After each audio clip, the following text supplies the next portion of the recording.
Nun encontro mantido esta mañá polos membros da Marea de Noia coa deputada do Grupo Parlamentario de En Marea, Eva Solla, trasladaronlle esta necesidade de dotar a localidade de 3 equipamentos para eles básicos para o municipio, como son a gardería municipal, o centro de día e a construción dun novo centro de saúde, xa que o actual está totalmente obsoleto e non cumpre coas necesidades que teñen hoxe en día os veciños de Noia. É totalmente inasumible que nun concello como este non se teñan unha serie de infraestructuras como pode ser a escola infantil ou como pode ser un centro de día con carencias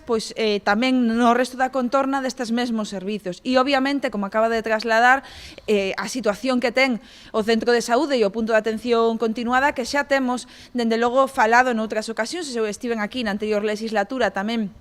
visitando o punto de atención continuada, que ten carencias estruturais importantes e relevantes e cunhas carencias tamén de profesionais que están protestando por todo o longo e ancho de Galicia, en todo o Servizo Galego de Saúde, da ausencia de profesionais suficientes para cubrir eses servizos. Sabemos, evidentemente, que estas 3 infraestructuras non van a nacer mañán,